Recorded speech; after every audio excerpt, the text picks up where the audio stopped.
مولاي صل وسلم دائما أبدا على حبيبك خير الخلق كلهم.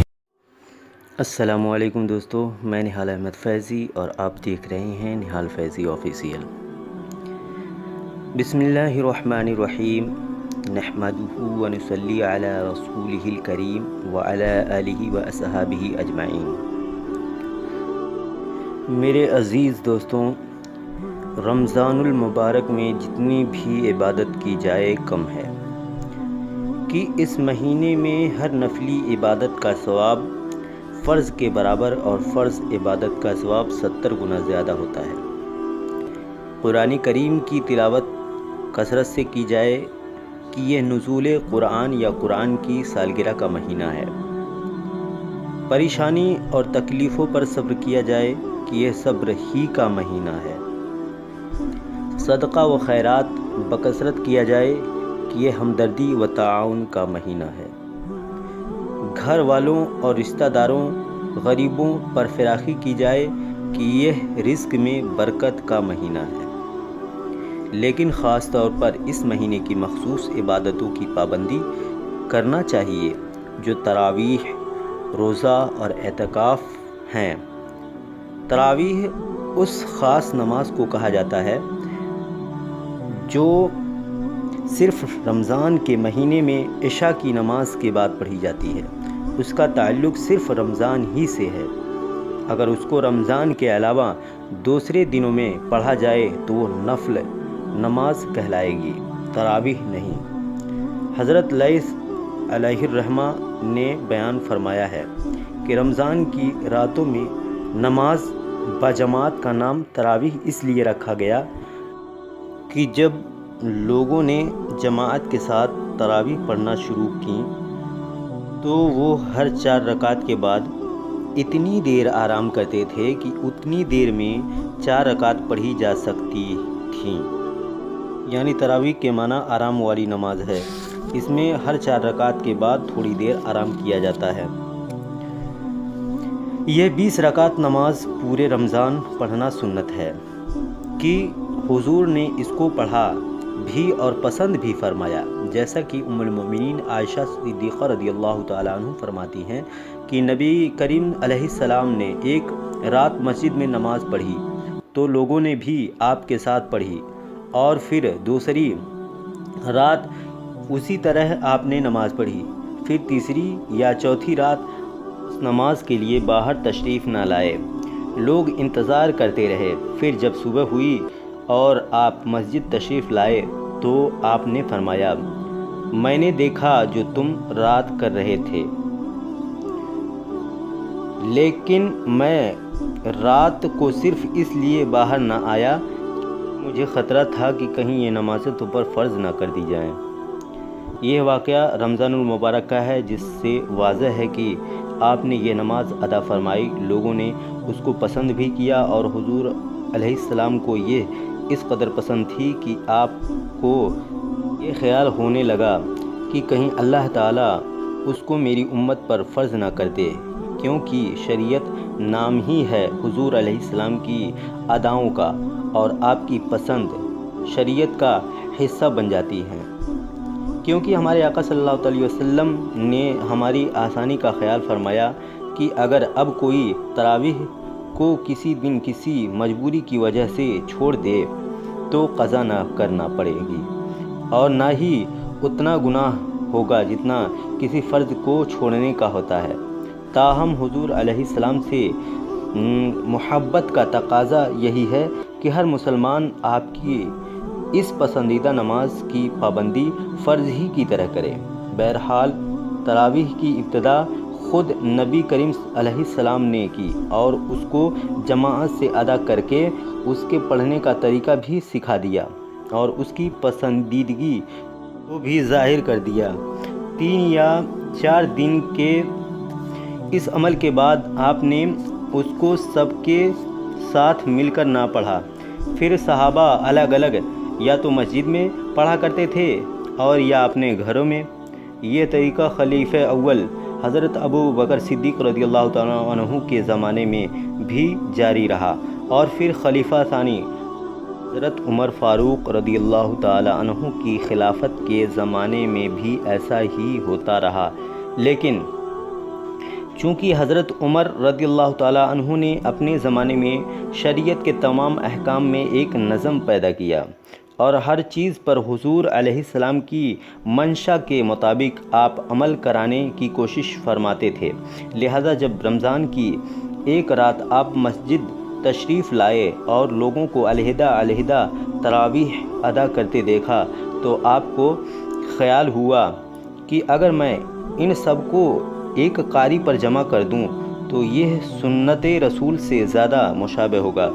پھر آپ نے ارادہ پورا کیا اور کو ابی ابن کعب رضی اللہ تعالیٰ عنہ پر جمع کر دیا، یعنی آپ نے اعلان فرما دیا کہ اب تراویح جماعت سے ہوا کرے گی اور اس کے امام حضرت ابی ابن کعب ہوں گے، جو صحابہ میں سب سے بہترین قرآن کریم پڑھا کرتے تھے۔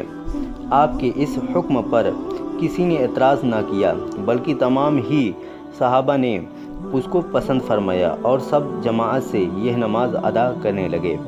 دوسری رات امیر المؤمنین نے جب تمام صحابہ کو مقررہ امام کے پیچھے نماز پڑھتے دیکھا تو آپ بہت خوش ہوئے اور فرمایا، یہ کتنی اچھی نئی رسم ہے۔ یہ واقعہ حضرت عبد الرحمن ابن قاری رضی اللہ تعالی عنہ نے بیان کیا، جو اس موقع پر حضرت عمر رضی اللہ تعالی عنہ کے ہمراہ تھے۔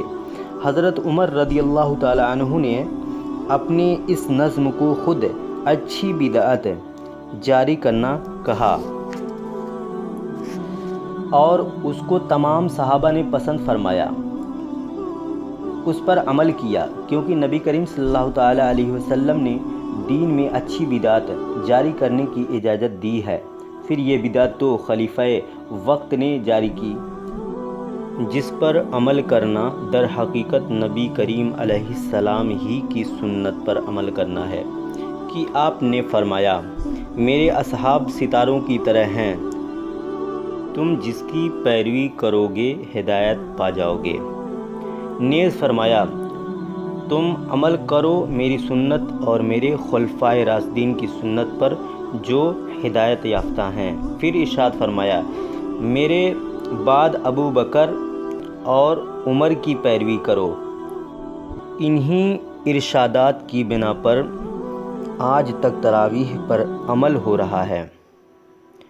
تمام صحابہ نے اس کو پڑھا اور ہر دور میں امت نے اس پر عمل کیا، اور نبی کریم علیہ السلام کا ارشاد ہے،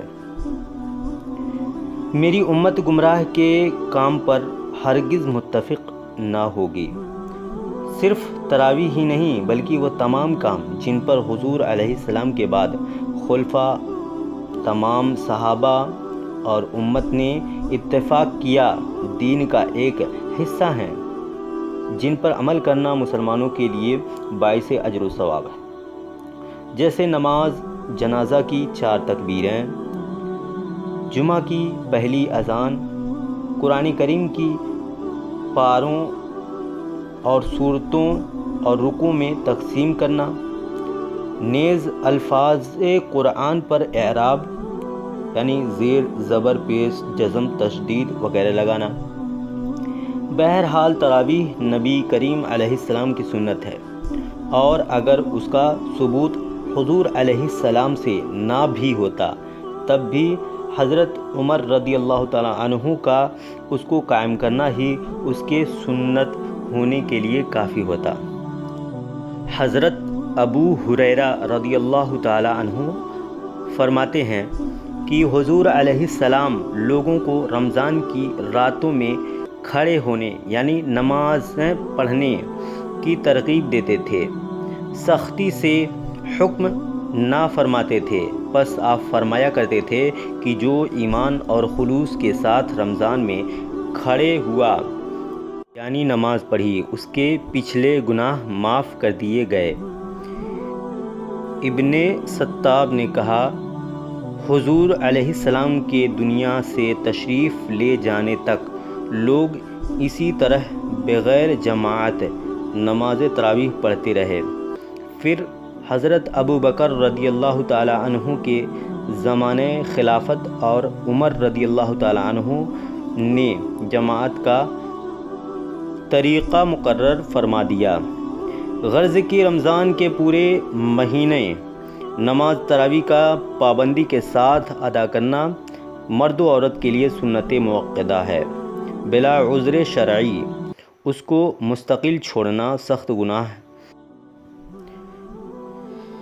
مردوں کے لیے جماعت کے ساتھ ادا کرنا افضل ہے اور عورتوں کے لیے گھر میں علیحدہ علیحدہ، کیونکہ عورت کا مسجد میں آنا، گھر میں اپنی جماعت کرنا مکروہ ہے۔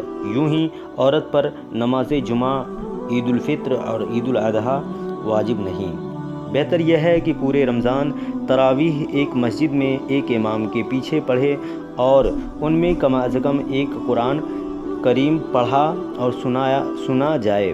ایک حافظ کو پورا قرآن کریم سنانا چاہیے، چاہے وہ 20 رکعت میں ایک پارہ روز پڑھے یا 2 مقتدیوں کی آسانی کا خیال رکھا جائے۔ اگر حافظ موجود نہ ہو تو امام کو جتنا قرآن شریف یاد ہے وہی تراویح میں پڑھیں۔ ہر 4 رکعت کے بعد تھوڑی دیر بیٹھنا چاہیے اور اس وقفہ میں تسبیح تراویح، درود شریف یا کوئی بھی دعا پڑھی جا سکتی ہے۔ اگر ہاتھ اٹھا کر بھی دعا کی جائے تو کوئی حرج نہیں، کہ بندہ ہر وقت ہر حال میں کسی بھی طرح اپنے رب سے مانگ سکتا ہے، کسی کو رد کرنے کا حق نہیں۔ میرے دوستوں، پابندی سے تراویح ادا کرنے پر اجر و ثواب کے علاوہ دوسرے فائدے بھی ہیں۔ مثلاً دن بھر کی بھوک پیاس کے بعد افطار کے وقت کھانا کھانے سے طبیعت پر جو بھاری پن ہو جاتا ہے، تراویح کے بعد وہ نہیں رہتا۔ نیز معدہ ہلکا ہو کر سحری کا کھانا قبول کرنے کے لیے تیار ہو جاتا ہے، جو صحت کے لیے نہایت ہی مفید ہے، کیونکہ بھاری معدہ پر مزید کھانا کھا لینا طبی اعتبار سے صحت کے لیے نہایت مضر ہے۔ میرے دوستوں، آج کی ویڈیو یہیں پر ختم کرتا ہوں۔ تب تک کے لیے اپنا خیال رکھیں اور اپنے گھر والوں کا بھی خیال رکھیں اور رمضان کے مہینے سے فائدہ اٹھائیں۔ السلام علیکم۔